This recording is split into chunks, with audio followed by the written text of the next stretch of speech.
The Asari were the first species to discover the Citadel.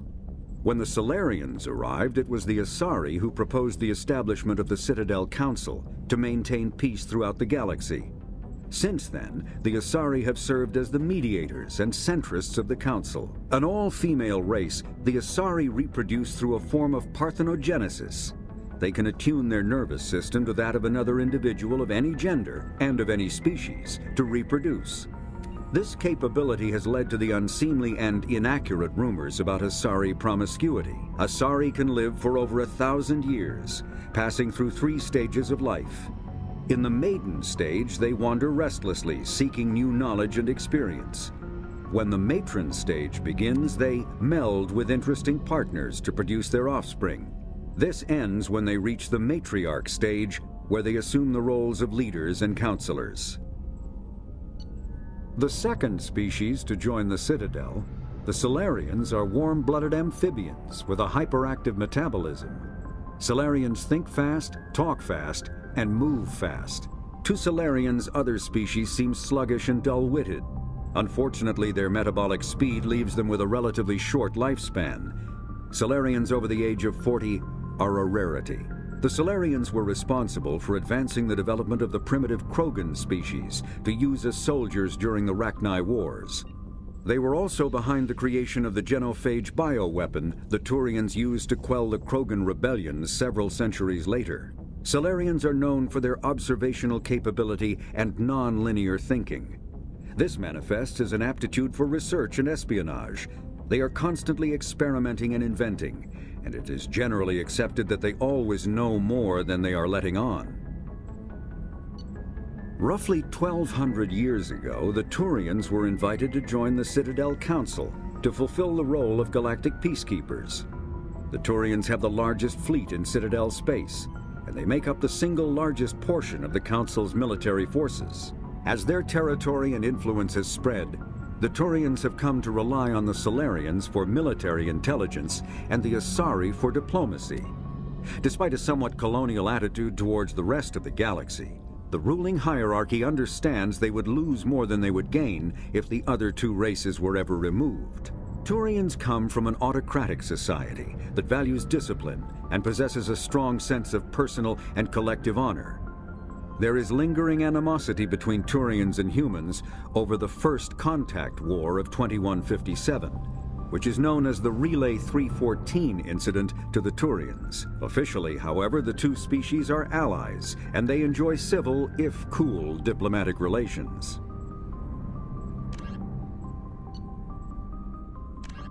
"50,000 years ago, the Protheans were the only spacefaring species in the galaxy. They vanished in a swift galactic extinction. Only the legacy of their empire remains. They are believed to have built the mass relays and the Citadel, which have allowed numerous species to explore and expand throughout the galaxy. Prothean ruins are found on worlds across the galaxy.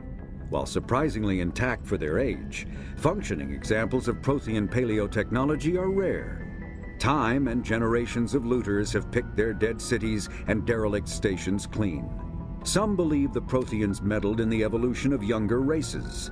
The Hanar homeworld of Kajay, for example, shows clear evidence of former Prothean occupation. The presence of a former Prothean observation post on Mars has caused a rebirth of interventionary evolutionists among humans. These individuals believe the god myths of ancient civilizations are misremembered encounters with aliens.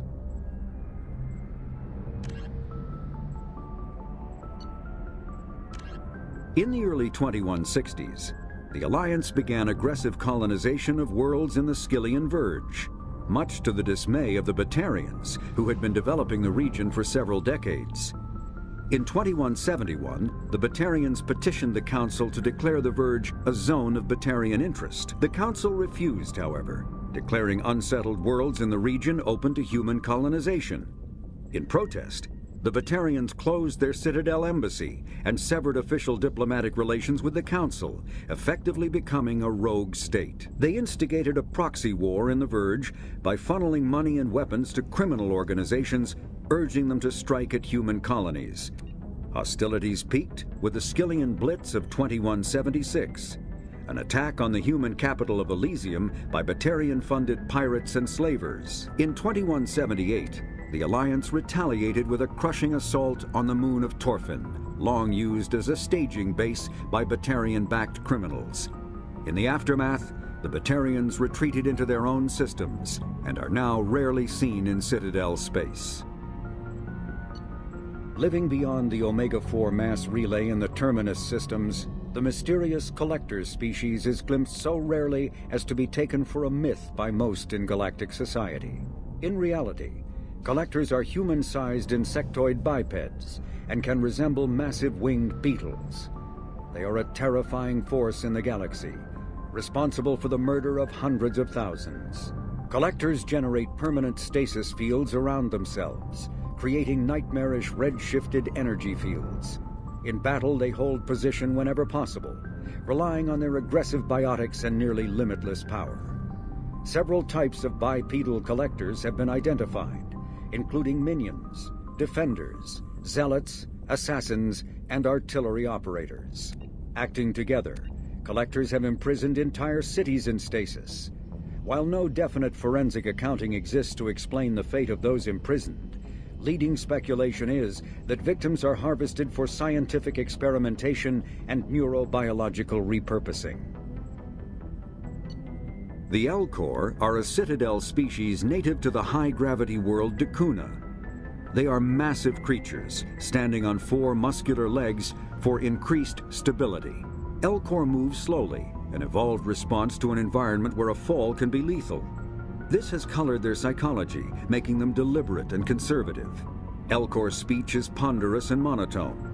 Among themselves, scent, slight movements, and subvocalized infrasound convey shades of meaning that make a human smile seem as subtle as a fireworks display.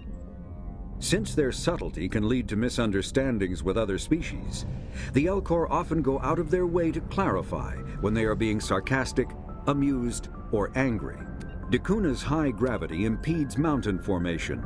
Most of the world consists of flat, open plains, which prehistoric Elcor wandered across in small family bands. Modern Elcor still prefer open sky and can become restless and uncomfortable on long starship journeys. The Geth are a humanoid race of networked AIs. They were created by the Quarians 300 years ago as tools of labor and war. When the Geth showed signs of self-evolution, the Quarians attempted to exterminate them. The Geth won the resulting war. This example has led to legal, systematic repression of artificial intelligences in galactic society. The Geth possess a unique distributed intelligence. An individual has rudimentary animal instincts, but as their numbers and proximity increase, the apparent intelligence of each individual improves. In groups, they can reason, analyze situations, and use tactics, as well as any organic race. Geth space is located at the trailing end of the Perseus Arm, beyond the lawless Terminus systems. The Perseus Veil, an obscuring dark nebula of opaque gas and dust, lies between their space and the Terminus systems. The Hanar are a Citadel species known for excessive politeness. They speak with scrupulous precision and take offense at improper language. Hanar that expect to deal with other species take special courses to help them unlearn their tendency to take offense at improper speech. All Hanar have 2 names. The face name is known to the world. The soul name is kept for use among close friends and relations. Hanar never refer to themselves in the first person in conversation with someone they know on a face name basis. To do so is considered egotistical, so instead they refer to themselves as this one, or the impersonal it. Their homeworld, Kajay, has 90% ocean cover and orbits an energetic white star, resulting in a permanent blanket of cloud. Due to the presence of Prothean ruins on the world, many Hanar worship them, and Hanar myths often speak of an elder race that civilized them by teaching them language. The Krogan evolved in a hostile and vicious environment. Until the invention of gunpowder weapons, eaten by predators was still the #1 cause of Krogan fatalities. Afterwards, it was death by gunshot. When the Solarians discovered them, the Krogan were a brutal, primitive species, struggling to survive a self-inflicted nuclear winter. The Solarians culturally uplifted them, teaching them to use and build modern technology, so they could serve as soldiers in the Rachni War. Liberated from the harsh conditions of their homeworld, the quick-breeding Krogan experienced an unprecedented population explosion. They began to colonize nearby worlds. Even though these worlds were already inhabited, the Krogan rebellions lasted nearly a century, only ending when the Turians unleashed the Genophage, a Solarian-developed bioweapon that crushed all Krogan resistance. The Genophage makes only 1 in 1,000 pregnancies viable, and today the Krogan are a slowly dying breed.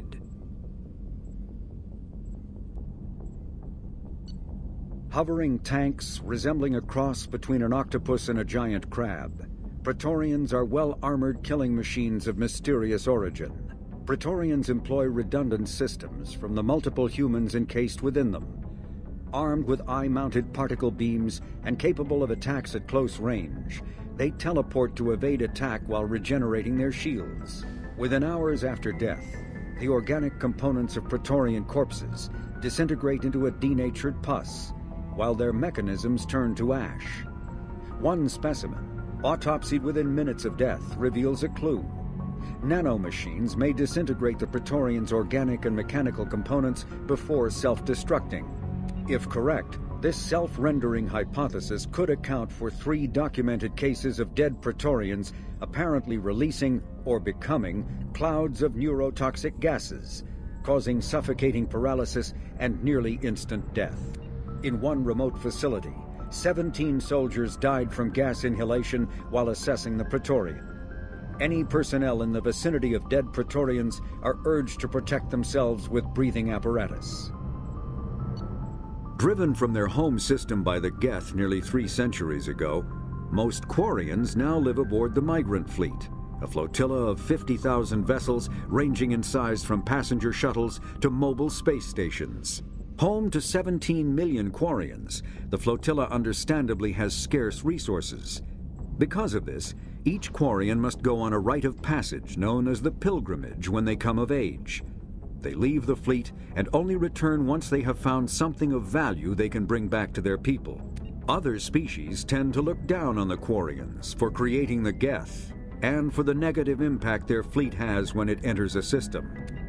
This has led to many myths and rumors about the Quarians, including the belief that underneath their clothes and breathing masks, they are actually cybernetic creatures, a combination of organic and synthetic parts.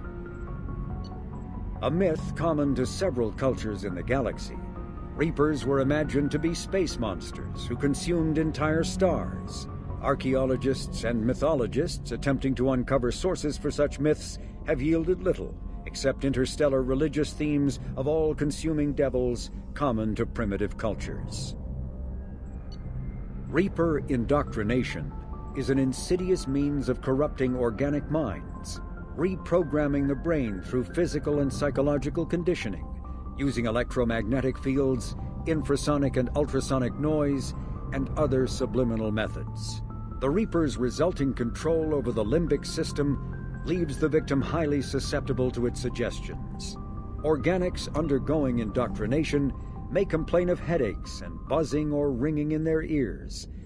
As time passes, they have feelings of being watched and hallucinations of ghostly presences. Ultimately, the Reaper gains the ability to use the victim's body to amplify its signals, manifesting as alien voices in the mind. Indoctrination can create perfect deep cover agents. A Reaper's suggestions can manipulate victims into betraying friends, trusting enemies, or viewing the Reaper itself with superstitious awe. Should a Reaper subvert a well-placed political or military leader, the resulting chaos can bring down nations. Long-term physical effects of the manipulation are unsustainable.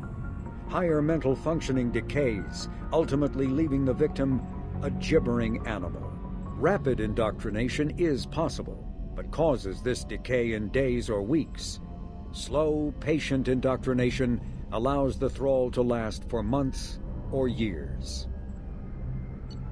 the flagship of the rogue ex-Spectre Saren Arterius. Sovereign is a devastating dreadnought of unprecedented power. At 2 kilometers long, Sovereign was believed to have been powered by a gigantic Element Zero core, the only energy source potent enough to land the massive vessel on a planet. During the Eden Prime War, the ship unleashed its peerless destructive force against which Citadel Council ships were defenseless. With a virtually indestructible flagship and a crew of fanatic Geth and Krogan, Saren nearly succeeded in wiping out all his enemies. Only the resourcefulness and bravery of the commander and crew of the SSV Normandy stopped him. The overwhelming power of Sovereign ignited bizarre speculation in tabloid media that the vessel was sent by extragalactic invaders, or was, despite indeterminate photographic evidence at best, a single giant robot. Some sources even claimed that Sovereign was alive. Such conjecture, however baseless, remains to this day. The Volus are a member species of the Citadel with their own embassy, but they are also a client race of the Turians.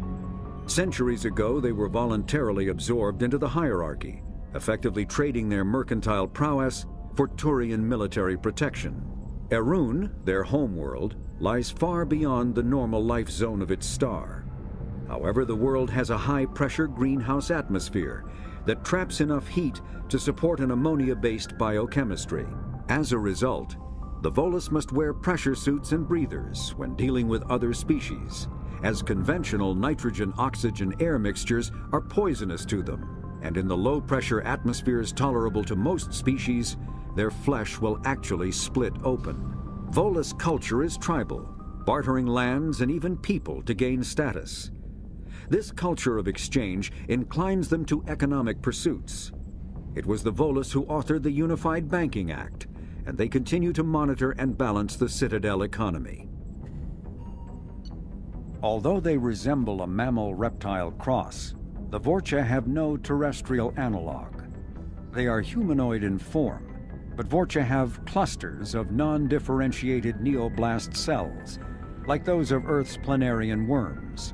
Damaged Vorcha cells mature into specialized structures to alleviate injury or stress.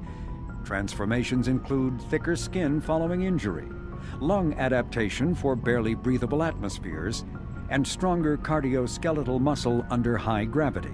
Skull capacity and brain size do not change, and Vorcha rarely make more than one somatic overhaul. Vorcha assault each other frequently, causing their young to gain strength, intelligence, and resilience. As a result, Vorcha see inflicting and receiving pain as normal communication. Few Vorcha study professions, in part because their average life expectancy is only 20 years. Because Vorcha can eat and breathe nearly anything, they can live almost anywhere. But racism prevents them from integrating into most societies that dismiss them as vermin. They have few employment options beyond Krogan mercenary bands.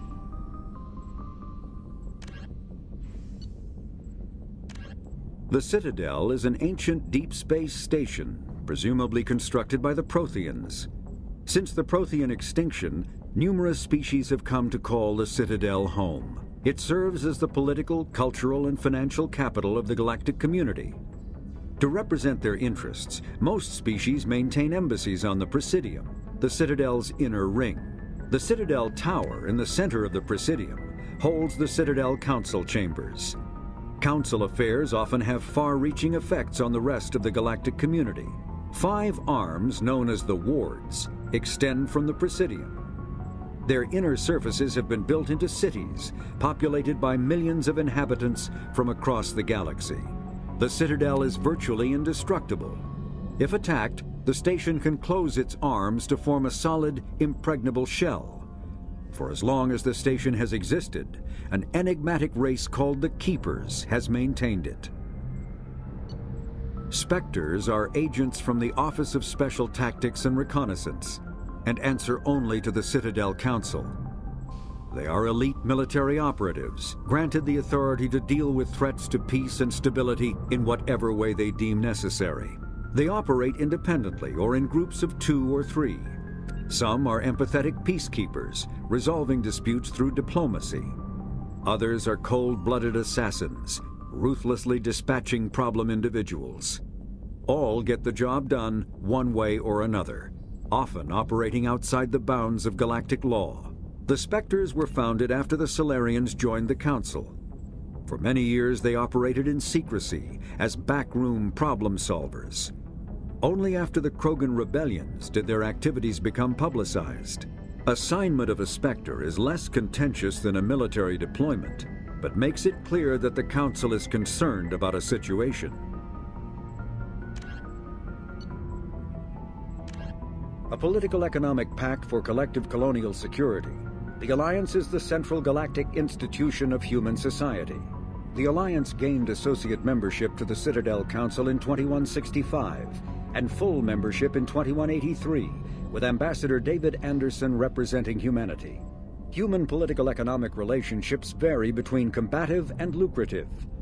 The Turians, who'd fought humans during the 2157 First Contact War, have become valuable trade partners, despite residual social hostility. Other relationships are even more complicated. The rapid rise of human political influence on the Council, achieving in decades what others waited or are still waiting centuries to acquire, has galvanized suspicion and resentment against humanity. That negativity is vastly outweighed by the respect and trust humanity earned by saving the Council during the 2183 attack on the Citadel, at the cost of Alliance cruisers Cairo, Cape Town, Emden, Jakarta, Madrid, Seoul, Shenyang, and Warsaw, and their 2,400 crew. Immediately following the First Contact War, an anonymous extranet manifesto warned that an alien attempt at human genocide was inevitable. The manifesto called for an army, a Cerberus, to guard against invasion through the Charon Relay. Derided as survivalist rhetoric written by an elusive man, the manifesto and its anonymous author soon fell off the media radar. But in 2165, terrorists stole antimatter from the SSV Geneva.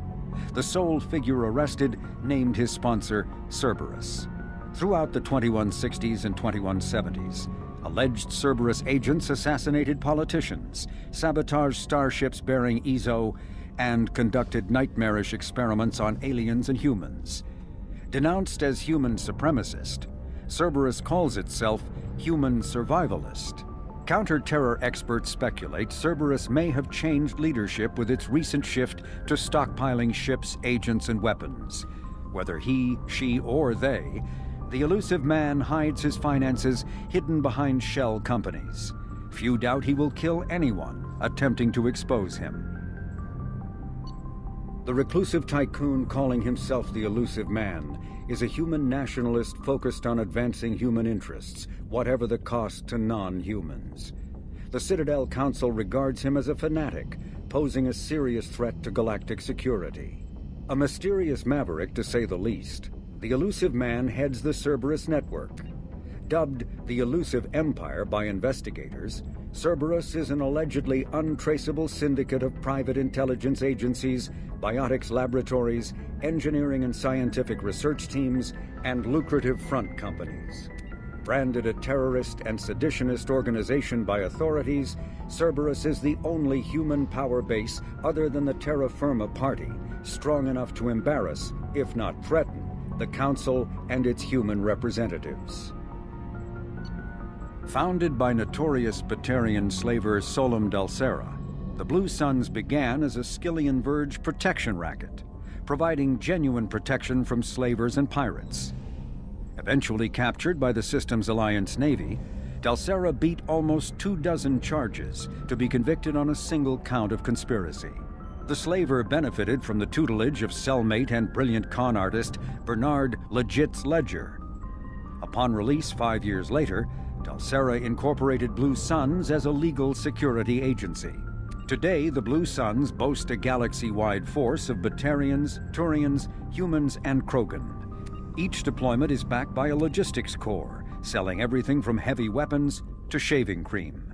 Despite claims that Blue Suns sells its captives as slaves, no Blue Suns employee has ever been convicted on such charges. Many Blue Suns members sport the company logo in tattoo form, moved during assignments, and reapplied at mission end. Brainchild of Asari Commando Jonas Sideris, Eclipse was incorporated as a proactive security company. Influenced by Asari and Solarian military doctrine, Eclipse specializes in sabotage, assassination, and personal and organizational security. Although Citadel governments regard the corporation with suspicion, it's embraced in the Skillian Verge and Terminus systems. Early on, Sideris sought government contracts to establish market share against the better-established Blue Suns. Her agency scored a galactic PR coup by retaking several space stations captured by the Anhur People's Liberation Army and neutralizing its leaders, a victory Eclipse's marketing department never ceases trumpeting. Based on Omega Station, Eclipse controls nearly 20% of the asteroid's real estate. Its services range from mech repair to open warfare, although assassination is reserved for meeting wider, longer-term company goals. For instance, preemptive strikes against pirates rather than murdering spouses for insurance money. Despite numerous reports, Eclipse denies sabotaging or kidnapping business rivals. Originally a small Terminus Systems Vorcha gang, the Blood Pack was transformed into a legion by visionary Krogan battlemaster Gunnar Rang. Exiled for striking a female in anger, Rang obsessed over reclaiming his lost status. Leading the Vorcha Pack as a pirate crew, Rang cultivated recruits and infamy for a decade before incorporating his fighters as a security company across the Skillian Verge.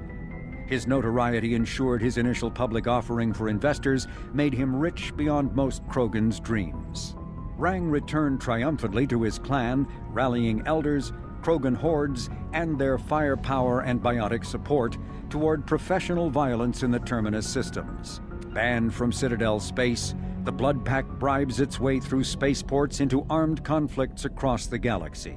Priding themselves for accepting otherwise untouchable contracts, the Blood Pack rejects bodyguarding and security in favor of cases requiring minimal oversight and maximal violence. Humans detected Aiea as an Earth-type world via telemetry in 2165. After probe surveys indicated life, lush vegetation, ample fresh water, and breathable air, the Alliance upgraded the planet to a garden world colonization priority. Commanded by Captain Ronald Taylor, the crew of Alliance survey vessel Hugo Gernsback made planetfall on the jungle world in 2173. Soon after, ship transmissions inexplicably stopped.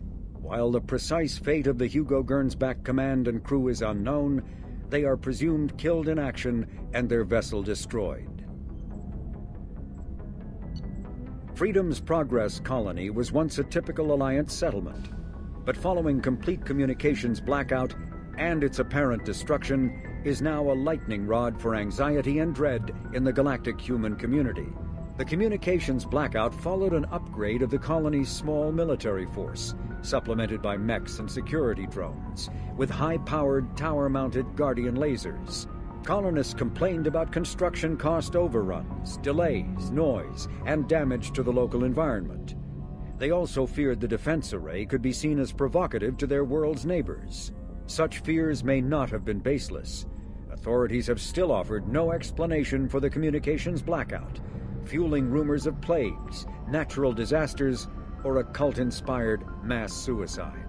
Located in strategically insignificant space, Freedom's Progress colony had once offered residents spectacular rainbows, lush marshlands, and stunning mountain ranges.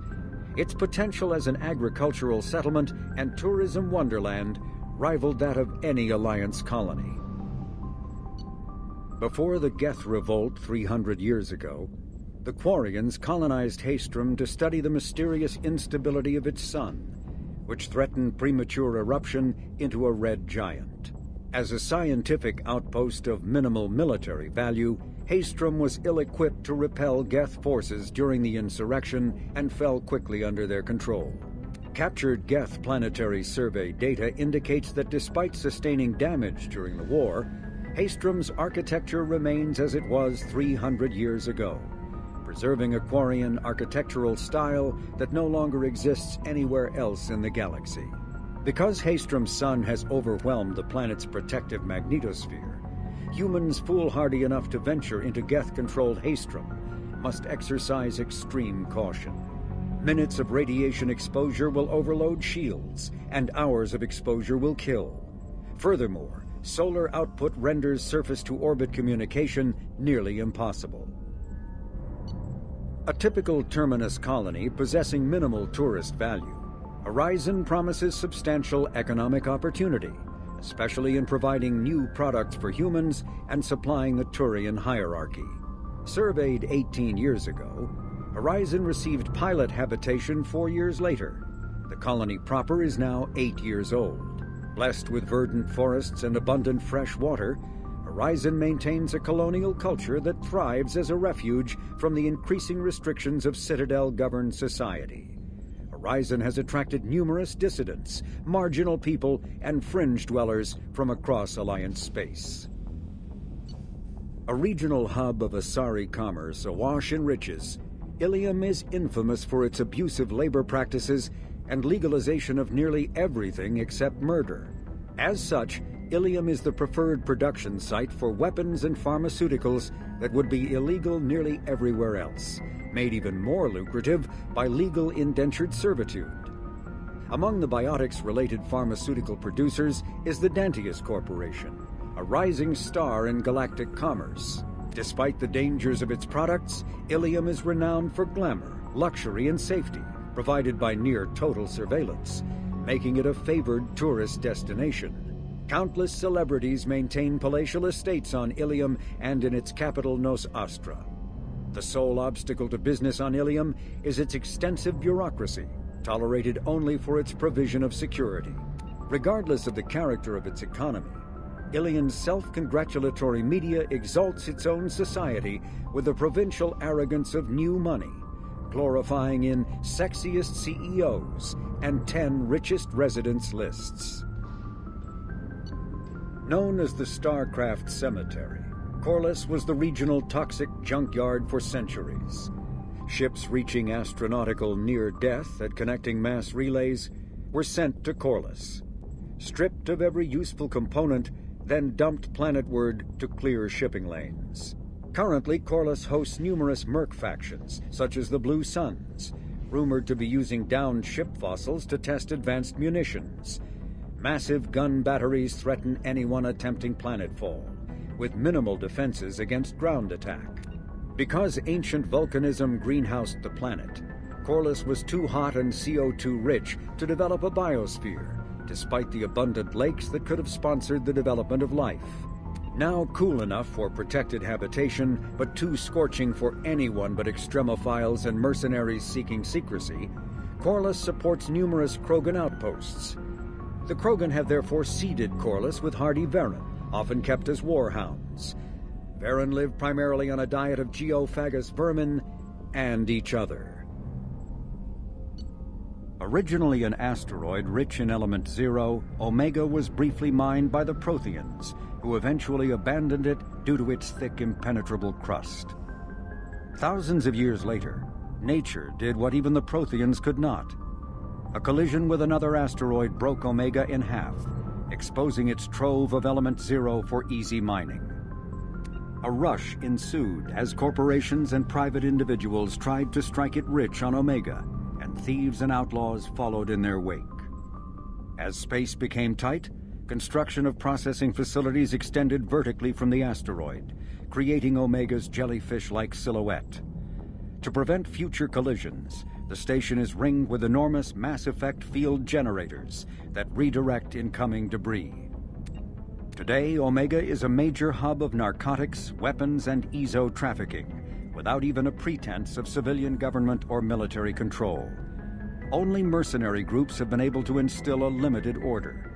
The most ruthless is an Asari syndicate run by the notorious Arya Talok. Choked by the hypergrowth of non-native plant species, Pragia serves as a galactic reminder about the imperative for careful regulation during colonization.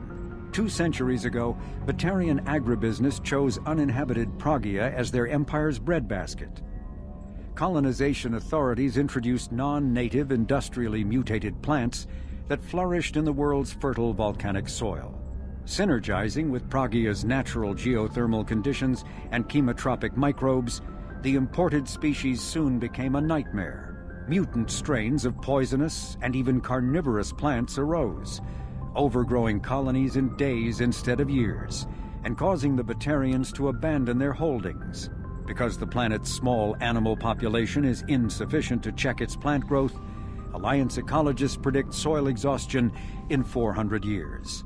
Due to its relative isolation and lack of population, Pragia has become a regional haven for drug runners, weapons smugglers, pirates, mercenaries, terrorists, and intelligence agents seeking secrecy. The Drell homeworld of Rakana once teemed with life, its arid plains home to spectacular insect and reptile analogs. But the Drell took to industrialization early and did not realize the extent of the environmental damage they caused until it was too late. With their topsoil depleted and oceans too acidic to sustain life, the Drell were situated for a massive population crash by 2025 CE. It was then the Hanar stepped in, mounting a large-scale rescue operation to bring Drell to the Hanar homeworld, Kajay. As wars erupted over what resources remained on Rakana and billions began to die, approximately 375,000 Drell escaped in the exodus. To repay their debt, the Drell entered into an agreement with the Hanar. Called the Compact, it states that the Drell would assist the Hanar with tasks the Hanar cannot physically perform. Today, high-ranking Hanar are frequently inseparable from their Drell attendants. As vast in natural beauty as it is in threat, the purple and gold nebula called the Perseus Veil forms the natural border between Geth space and the Terminus systems. The Veil's total opacity prevents Council intelligence from surveying Geth activity. Theoretically, the Geth could be preparing a devastating attack against which the Council could be defenseless, or the Geth could have died out, so that the defense budget against them could be gaining the Alliance nothing but economic ruination. Despite fears of Geth, prospectors do occasionally mount salvage ventures inside the Veil. One ended in tragedy. Using technomental domination, the Geth drew the team into the Veil before aiming them back as husks at the organic society that produced them. A leak-classified Spectre report claims that the Dreadnought Sovereign, commanded by ex-Spectre Sarin Arterius and crewed by Geth, hid near the Veil before initiating the 2183 Citadel attack. The Krogan homeworld boasts extreme temperatures, virulent diseases, and vicious predatory fauna. Around 1900 BCE, the Krogan discovered atomic power and promptly instigated many intraplanetary wars, sending Tuchanka into a nuclear winter. With most of their industrial base destroyed, the Krogan entered a new dark age, and warring tribal bands dominated. Populations remained low for the next 2,000 years. First contact with the Solarians made resurgence possible. Krogan brought to less hostile planets bred exponentially and returned to reconquer their home. They built vast underground shelters to shield themselves from surface radiation, which proved prescient during the Krogan rebellions, when many of them isolated themselves in a vain attempt to avoid the genophage. Convinced they could outbreed the genophage, they transmitted it into more than 90% of the sealed bunkers. Today, Tuchanka's population is sharply limited, and while individual Krogan are long-lived, the genophage ensures few replacements.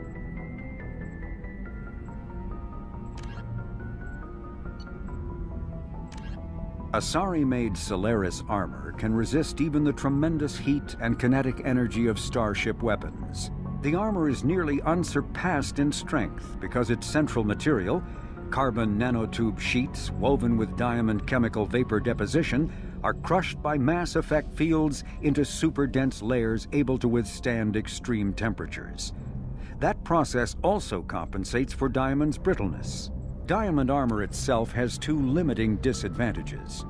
First, while nanotubes and CVD diamond construction has become cheaper in recent years, it remains prohibitively expensive to coat starships or aircraft larger than fighters in Solaris material. Second, the armor must be attached to the ship's superstructure, so shock waves from massive firepower can still destroy the metals beneath the armor itself. A popular misconception holds that the diamond composition of Solaris armor gives it its sparkle.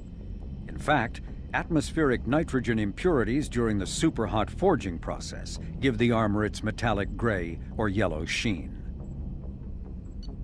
Cyclonic barrier technology, CBT, attempts to solve the higher-end limitations of traditional kinetic barriers. Traditional barriers cannot block high-level kinetic energy such as disruptor torpedoes because torpedo mass effect fields add mass. The CBT violently slaps aside rather than halting incoming linear force. By rotationally firing their mass effect field projectors, ships create rapidly oscillating kinetic barriers instead of static ones.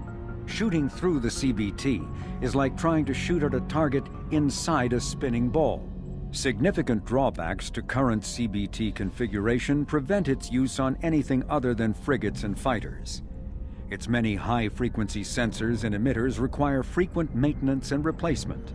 A partially damaged CBT can endanger its operator, who is surrounded by rotating mass effect fields skewing in unpredictable directions. However, if an emitter is damaged, the CBT becomes a traditional shield array, making it effective during opening volleys. The Systems Alliance space vehicle Normandy is a prototype starship created as a joint human and Turian venture. A frigate optimized for reconnaissance missions, the vessel uses state-of-the-art stealth technology. Most ships generate tremendous heat that is easily detectable against the absolute zero background of space. The Normandy, however, temporarily sinks this heat within its hull. Because of exterior hull refrigeration, the ship can travel undetected for hours, or drift passively for days of covert observation. That heat sinking carries the risk of cooking the crew alive if the stored heat is not eventually radiated.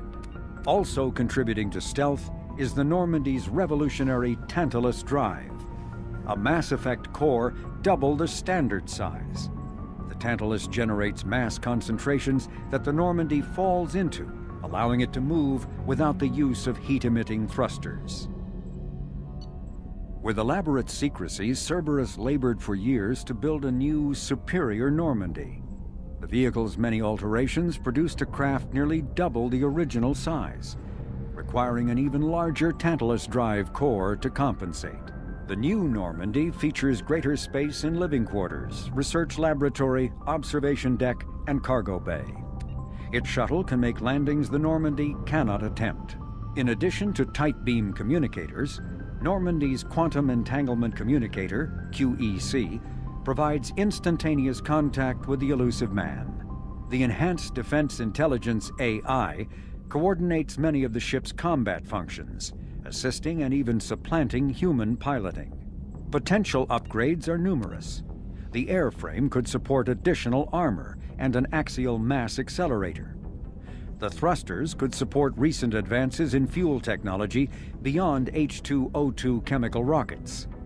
And the hull can mount double the standard number of kinetic barrier projectors, leaving space for stronger shields, easily sustainable via the new ESO drive core.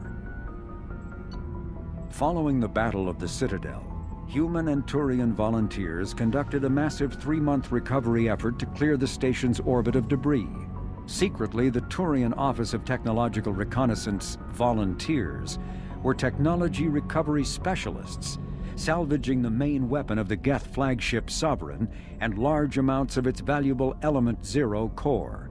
Contrary to popular belief, Sovereign's main gun was not a directed energy weapon. Rather, its massive Element Zero core powered an electromagnetic field suspending a liquid iron-uranium-tungsten alloy that shaped into armor-piercing projectiles when fired. The jet of molten metal, accelerated to a fraction of the speed of light, destroys targets by impact force and irresistible heat. Only 11 months after the battle, the Turians produced the Thanix, their own miniaturized version of Sovereign's gun. The Thanics can fire reliably every 15 seconds, rivaling a cruiser's firepower, but mountable on a fighter or frigate. The Systems Alliance UT-47 drop shuttle landing craft holds 12 soldiers in a cramped, uncomfortable cargo bay and 2 more in the cockpit. Officially named the Kodiak, the drop shuttle is better known to Alliance Marines as the Combat Cockroach due to its appearance and durability. The vehicle's robust environmental sealant technology exposes few vulnerable parts to the elements. First tested in the sulfuric acid clouds and extreme temperatures of Venus, the Kodiak can land in hard vacuum, high pressure, and temperatures from near absolute zero to over 900 degrees Celsius. A true contragravitic vehicle, the Kodiak's substantial Element Zero core allows flight by entirely countering the vehicle's mass. Its small thrusters are for directional control only. So if the mass effect field fails, the vehicle becomes a proverbial 3 million credit coffin. The unarmed shuttle forgoes weaponry space for active masking, electronic countermeasures, and a robust kinetic barrier system, ideal for dropping troops undetected. Biotics is the ability of rare individuals to manipulate dark energy and create mass effect fields through the use of electrical impulses from the brain. Intense training and surgically implanted amplifiers are necessary for a biotic to produce mass effect fields powerful enough for practical use. The relative strength of biotic abilities varies greatly among species and with each individual. There are 3 branches of biotics. Telekinesis uses mass-lowering fields to levitate or impel objects. Mass-raising kinetic fields are used to block or pin objects. Spatial distortion uses rapidly shifting mass fields to shred objects. Most organic species are capable of developing biotic abilities, though there are risks involved. Biotics are the result of an in utero exposure to Element Zero. This usually causes fatal cancers in the victim, but in rare cases, it coalesces into nodules within the fetus's developing nervous system. When subjected to an electrical current, the rare material dubbed Element Zero, or EZO, emits a dark energy field that raises or lowers the mass of all objects within it. This mass effect is used in countless ways, from generating artificial gravity to manufacturing high-strength construction materials. It is most prominently used to enable faster-than-light space travel. EZO is generated when solid matter, such as a planet, is affected by the energy of a star going supernova. The material is common in the asteroid debris that orbits neutron stars and pulsars. These are dangerous places to mine, requiring extensive use of robotics, telepresence, and shielding to survive the incredible radiation from the dead star. Only a few major corporations can afford the setup costs required to work these primary sources. Humanity discovered refined Element Zero at the Prothean Research Station on Mars, allowing them to create mass effect fields and develop FTL travel. Element Zero can increase or decrease the mass of a volume of space-time when subjected to an electrical current. With a positive current, mass is increased. With a negative current, mass is decreased. The stronger the current, the greater the magnitude of the dark energy mass effect. In space, low-mass fields allow FTL travel and inexpensive surface-to-orbit transit. High-mass fields create artificial gravity and push space debris away from vessels. In manufacturing, low-mass fields permit the creation of evenly blended alloys, while high-mass compaction creates dense, sturdy construction materials. The military makes extensive use of mobility-enhancing technologies, with mass effect utilizing fighting vehicles standard frontline issue in most military forces. Mass effect fields are also essential in the creation of kinetic barriers or shields to protect against enemy fire.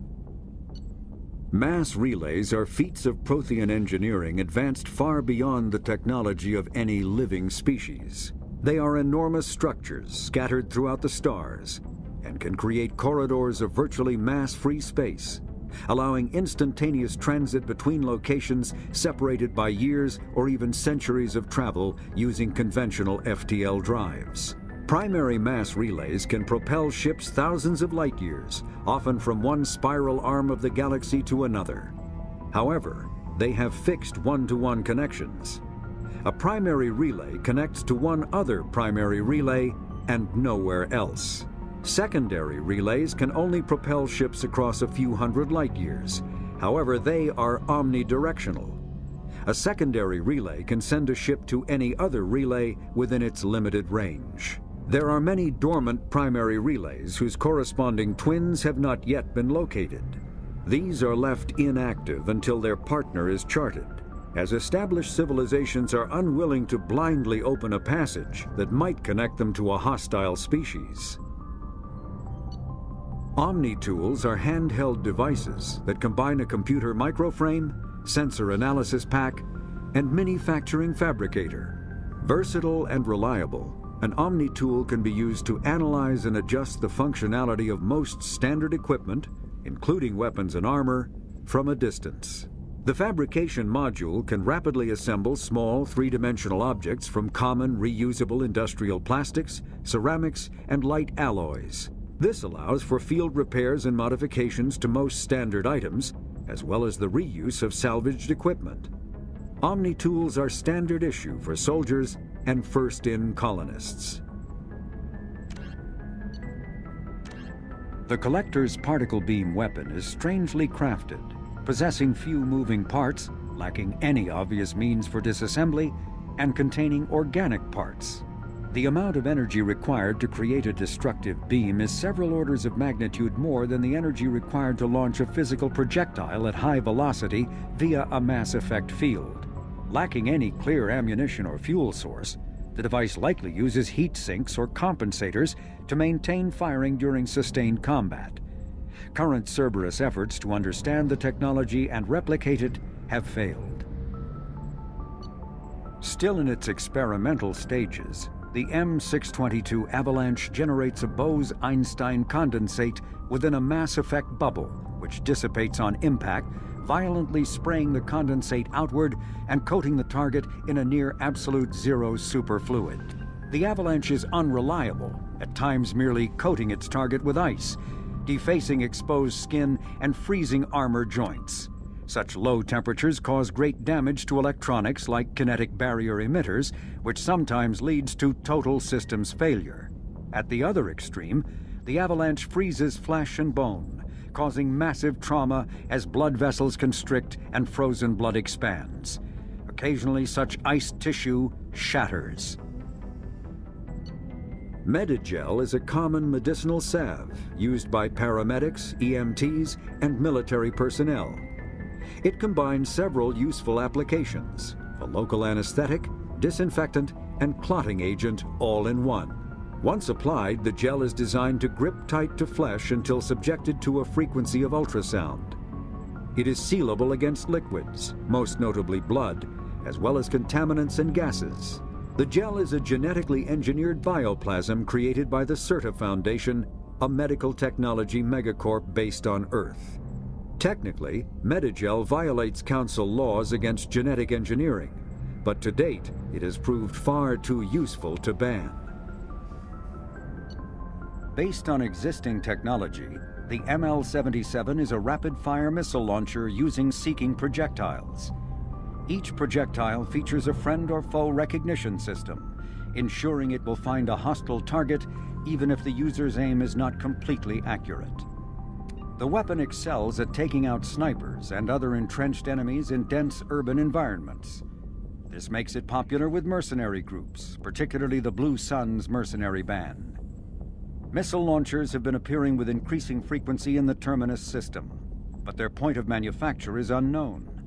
Legal duplication of missile launchers is difficult due to fabrication rights management, FRM, technology.